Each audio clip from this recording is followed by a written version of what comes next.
Nodding barely noticeable, Rin strides in without stopping and naturally without knocking. Maybe that's why it takes a few seconds before I hear the teacher's voice from inside. There you are! Hello. A conflict arises. Should I stay here or should I go somewhere else? I'm not sure if I want to eavesdrop on them. Manners lose their curiosity as I stay close enough to listen in. The voices echo in the hallway, but no matter. There's nobody around, save for me. Dear girl, what on earth were you thinking? Leaving like that on the big night? I couldn't say anything. Compared to Shin's scolding tone, Rin sounds awfully quiet and withdrawn. Her words seem to drown under his. I have to say, I am very disappointed in you, Tazaki! It was no good at all. Never mind all the things I did for you. What about Sai? What about all the guests who wanted to meet you? There was nobody. Even Hasai. You have embarrassed me. You have embarrassed us very badly, Tazaki. Repetition is what counts. Surely you know that. It's alright. I don't need it. Don't need? What do you think you know? Rin's replies only seem to agitate the teacher more, his voice rising with every sentence. The path of an artist is a phony one. I'll tell you that. Phony! You have to see the big picture. There'll be bad times and good times. Things are like they are. It'll be alright, even. You might think that it's all wonderful and easy, but how far would you have gotten without me? I won't always be there for you. When you lie on the floor of your minuscule room, your rent 3 weeks late, your mind blank for the 4th week straight, then you wish that you had listened to old shit a bit more. When you keep measuring how the shadow of your chair becomes longer over the spring, because that's all your lethargy allows, maybe that's when you'll start caring about your career. That doesn't matter. Your resolve is not enough. I am not a resolved person. You are not a resolved person? Then tell me why? Why? Why did you go through all this trouble if it amounts to mosquito shit? Oh dear, teacher blew a fuse. Him yelling at Rin makes me feel bystander's guilt. If I had gone with her, maybe he wouldn't have gotten so angry. If I had not let her run away, he wouldn't have gotten angry in the first place. I still could go and save her. I don't think I can. I was the same. I yelled at Rin too, and I'm feeling all more embarrassed about it now. I felt justified to vent my anger at her face just because I felt it was her fault that I was so frustrated. I was no more justified than the teacher is. A terrible silence sits upon the hallway. Rin doesn't have anything else to say than Shin. Whether she has run out of answers or she knows that arguing would only make him angry is anyone's guess. The teacher has nothing more to say either, it seems, or maybe he's just run out of breath. For a moment I imagined the two of them just staring at each other, one full of broad-head anger and the other full of... Yes, what? I can't tell how Rin feels, not before, not now. Teacher seems to expect Rin to say something too, but since she doesn't, he finally continues in a quieter but not less angry voice. What worth is there in doing so much work if the outcome is nothing? Still, Rin would not say anything. I'm sorry. I shouldn't have gotten so excited. Is that the right word for it? He doesn't sound sorry at all. Rather, his tone is cold and sharp, like he was spitting the words out of his mouth. It seems that I was expecting too much. You are not an artist after all. Yeah, not sorry at all. He storms out the club room and downstairs without noticing me. After he's gone, I peek carefully inside the room. Rin is standing there, in front of the teacher's desk. I couldn't say I'm sorry. She says it into the humid air of the classroom, not to me. But since the room won't answer, I will have to. That was unfair of him. He was angry, but still. I can't decide how to end my sentence. Disdaining the teacher feels like disdaining my own behavior from 2 days ago. Stupid, but correct in hindsight. Rin won't answer, staying petrified of where she stands, so I walk up to her. She stood up for herself in a way I didn't expect that. I can't determine whether it's unbecoming or not, but either way, she did it. Against me, she never did. I sort of wish she had. Maybe I would not feel this bad then. Lately, it really seems I've been wishing for all kinds of things. Rin? Go away. Why? What are you saying? You're angry with me too, right? I thought you were my friend. I thought he was too. Her voice is unlike I've ever heard it. It's a bit sharp like needles. And she keeps staring pointedly at her toes. I don't think it's about that. He wanted you to be something you're not, and... I take a deep breath and finally catch her eyes in my own, locking our gazes. I'm sorry. I wanted us to be something else too. More than friends. Maybe that's why I couldn't contain myself and become so frustrated. Just like the teacher did. What more? There's something more to me than me. That's all I am. I don't understand that. Well, the answer shouldn't be obvious, right? I remember myself thinking that the purpose of friendship, the put of everything, to be there for your friend, Did I fail as a friend, thinking it could be a stepping stone for something else? Maybe because of those thoughts, I didn't manage to put up these things. Maybe because of those thoughts, I didn't manage to put up those things, to keep it together. As outrageous as Rin is and was, I shouldn't have let myself get caught into that, especially when I started feeling the way I did towards her. So did I fail? That's what her eyes seem to ask. I'm sorry, Rin. I might not be able to be your friend. I don't think I could ever be a good friend to you. I say these things because they are true, not because one of us would like to hear them. But there's something that must be said. The finality of my words creates a shaking silence for what either of us add to that. Why? Why does this all happen? People are doing things I don't ask for and don't want, and everyone keeps getting angry at me.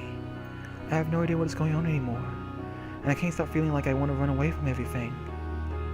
She shuts her eyes tight and breathes out deeply, calmly. When her eyelids open, all I can see is dark green desperation. I have no idea what's wrong with me. A frenetic outburst stupefies me for a moment, and for a heartbeat, we just gaze into each other's face. Seeing her confused eyes desperately look for answers from mine only makes me sad, because I know I have none. I don't know either. But you know, you yourself said that things are not right nor wrong. They just are. You either accept them, work to change them, or give up. It's not that I hate you or that teacher, Shin, does. I just think that I'm the kind of person who gives up when he feels he can't go on. And even if you hate it, this is how things are. I'm saying pretty cruel things, but I can't stop myself. The words keep rolling off my tongue with slow, hard certainty. I can see them hitting Rin almost like physical blows. As the wetness gathers into the corner of her eyes, they're still wide with the shock of rejection. As the tears start rolling down her pale cheeks, she does nothing to stop them. As they fall down on the floor one by one, she stands still, staring at me with a gaze full of hollow disbelief. But reality catches up. Rin slumps forward as she was deflating, and buries her face as deep in my shirt as she can. Rin is heavy and feather light when I support her weight. She doesn't really sob or bawl. She leans against me, letting her tears burn through my shirt into the skin underneath. And I let her, bringing my hand around her shoulders in a clumsy hug that does no good to comfort her. I can feel Rin's vertebrae against my fingertips, like hard and jagged reminders of how messed up things are. Her slim shoulders quivering against my palm is a pitiful sight, and the hopelessness of being part of the cause for Rin's sadness keeps shredding my heart. To make a girl cry is the most despicable thing to do. Even Rin. Especially Rin. Behind that veil of aloofness, Rin is just a human being too. Just as confused, scared, and as lost as any of us. Most of the time it seems that there's no rhyme or reason for what Rin does and says, but for once, I think I understand how she feels. But no words can express it, and no words can make it better. So wordlessly we stay, quietly waiting for her tears to run out. Time passes agonizingly slow. Even the lazy specks of dust floating in the air seem to pause into a standstill. The wall clock is ticking distractingly from above the door. I decided against counting the seconds because it would make them feel longer. Eventually Rin stirs a little, and still smothering herself against my chest, mutters into my shirt. Let me be here for a while. Please, Hasao. Just give me a little while. A soothing deluge spreads to my consciousness, the knowledge that while being here for Rin is all I can do for her, that all she wants right now, even after all we've gone through. Sure. So she stays there. But I still can't bring myself to draw her closer so I can embrace her properly. It's because doing it would just make me so sad that I don't know if I could bear it. The realization that we might never be able to become what we want to be for the other crystallizes into my mind as a diamond heart enlightenment. A pain surges through my heart like an electric shock. It's painful. This clarity hurts. What can we be for each other? What meaning is there for us to desperately cling to each other even though it seems so futile? What should I say to Ren? How can I make her feel better? I do not know any of these things, and I fear knowing them will only hurt more. Forcefully, I push all that out of my mind because I don't want to be thinking of hurtful truths. My thoughts calm down soon enough. The sadness disperses to all that's left is me. All that left is me and Ren and the tender feelings of warmth and softness against my cheek, on my chest. When did I fall in love with her? I can't remember, but I'm certain it was this It was way before the warm touch of her lips on my own. On the orange-colored afternoon when she was sick with cold and I went to see her because of unclear reasons. Her careful attitude, the air of otherness around her, all the things that make Rin herself, those things captured me with irresistible force. The way she could take in anything, everything, giving in only the value she herself placed, weighing all things fairly and without prejudice, seeing the world as she wanted. This is something I can never do, and Rin was probably more of a muse to me than anything else was to her. She seemed so free to me, truly a free spirit, while I, constantly worrying about everything, seemed so inhibited it was almost embarrassing. Maybe that's why I latched so tightly onto Rin, trying to get inside her world that was so different from my own bleak life. Before I noticed it, that irresistible force had pulled me dangerously close to her, but it turned out to be way too alien for me, and I had forgotten new time of all things. The gravitational force is inversely proportional to the square distance between the objects. So if two people felt something for each other, even though feelings are not governed by the constants of the universe, I can't help thinking that for some time now, I've been the starlight to Rin's brightly shining planet. Planet Rin. The thoughts make me almost laugh. She really does seem to be from another planet, at times, minus green skin and possibly some tentacles. Perhaps because of my stifled laughter, Rin pulls away and I let go of her, feeling the cold and the warmth goes away in slight embarrassment for letting my thoughts run wild like that. I credit that as Rin being a bad influence on me, while being glad at the same time that she can't read my thoughts for real.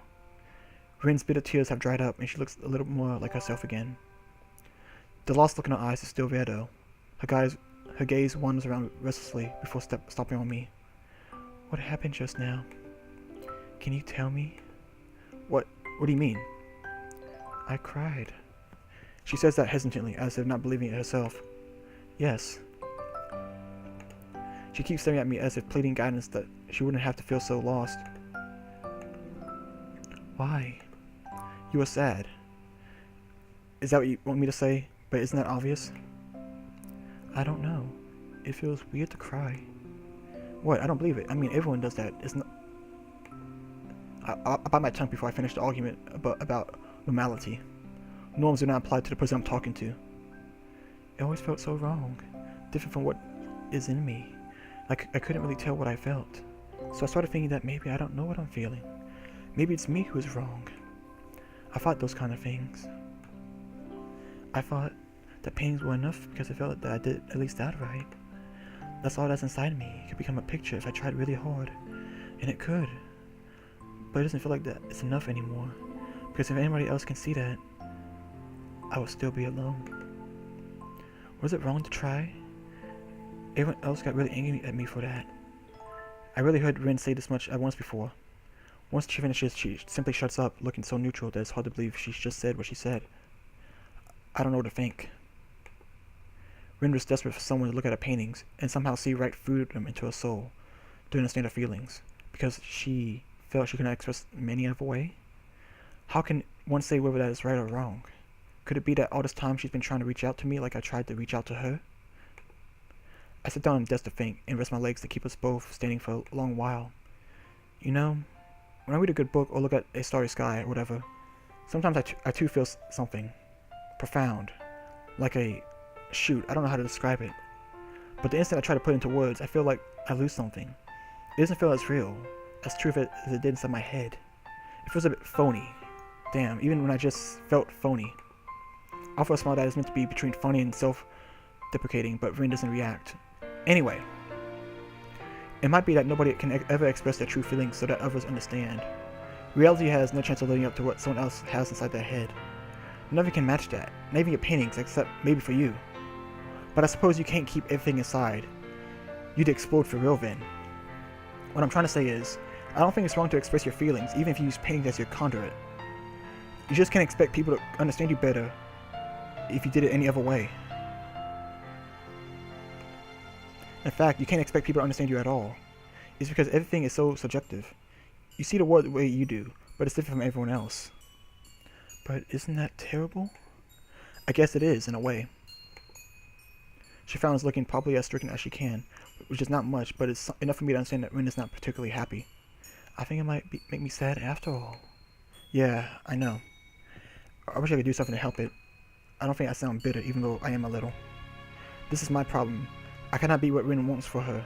and for some reason she can't do the same for me either. She makes a difficult face, carefully trying to pick the words she wants to say. So Ren has times when it's hard to say anything too? It can't be helped, I think. But if you say that, it makes me feel a bit better. It's funny how seemingly irrelevant things are the most significant ones at times like this. Like how Ren's voice is very, very small, barely audible when she says that, and how even her short bangs can cover her eyes when she looks downwards. And how they can't cover the deep red color rising on her cheeks all the way to the tips of her ears. They turn into a very interesting shade of red. Aww. A deafening silence follows. It's very awkward, as if I saw something that wasn't meant to be seen, even if it wasn't on purpose. I don't know what to say to that, but I keep following her like I should know. She doesn't either. So it feels like there's no momentum to lose even if we kept silent. Like we have some weird, wordless connection that would hold even so. Rin keeps shifting away from one foot to the other restlessly, looking everywhere around the room. Except at me. She's the one who finally breaks the spell. Can we go? I don't want to stay here. Oh yeah, of course, where? My reply is covering my nervousness as badly as the question is covering hers. You can go anywhere you like. I want to sleep. I haven't really slept for a few weeks. It feels like there's a flock of light blue butterflies inside my head. It makes it hard to think properly. The kind that you think is too blue to really exist. Like Amy's panties this morning. She shakes her head, and I almost expect a couple of ultramarine colored Morpheos to pop out of her ears. A small smile tugs upwards the corners of her mouth. That reminds me. The blue, not the panties. The word for a flock of butterflies is a swarm. I looked it up. It makes my eyebrows rise into a questioning arch. Why don't you use it then? I like the other word better. Why look it up in the first place? You mean you should use it, right? She nods and falls silent, her gaze skipping mine to the side. Attracted by the dark orange sunlight reflecting from the windows. We stayed like that for a little while. Me silently looking at her, silently looking out the window. Hey, you alright now? She looks at me from the corner of her eyes, looking wistfully again. The sunlight's reflection doesn't portray any more of her inner feelings. I'll need to think about that. I want to continue this conversation, grasping at those straws that she finally revealed to even exist. But Ren is looking out the window so absent-mindedly that I know she won't be responsive in any way that would make sense. It's like some kind of defense mechanism, devoid being sensible. Her mind is like a butterfly in itself, always fluttering somewhere away when it's stirred. Just when I thought I could see behind her veil, she jumps out of my reach again. Forward again. Maybe that's just how Ren is. Maybe that's something I could just accept to get some peace of mind. Okay. I'll walk you back to your dorms then. Thanks. Really? The empty hallways of the school devoid of its students feel very lonely. Less than 1 hour after the school vacation began, the building seems to be deserted, and all that intrudes are the stillness of the hallway or footsteps. The change is sudden, but it shows how the building is just an empty shell, dead without the students and teachers. It's as though the student has become a private world for only two of us, a desert place filled with silence and chalk dust. I think I have to change. She says out of the blue when we walk down the staircase from the third floor, still managing to feel like she's mirroring what I was just thinking before. Haven't we said this before? I think we have. That's what people must do sometimes. That's the last thing we say to each other that day, even though there could be so much to talk about. And even those words drown in the all-encompassing silence disappear into the stagnant air as they were never said. I swear we've said that before to each other.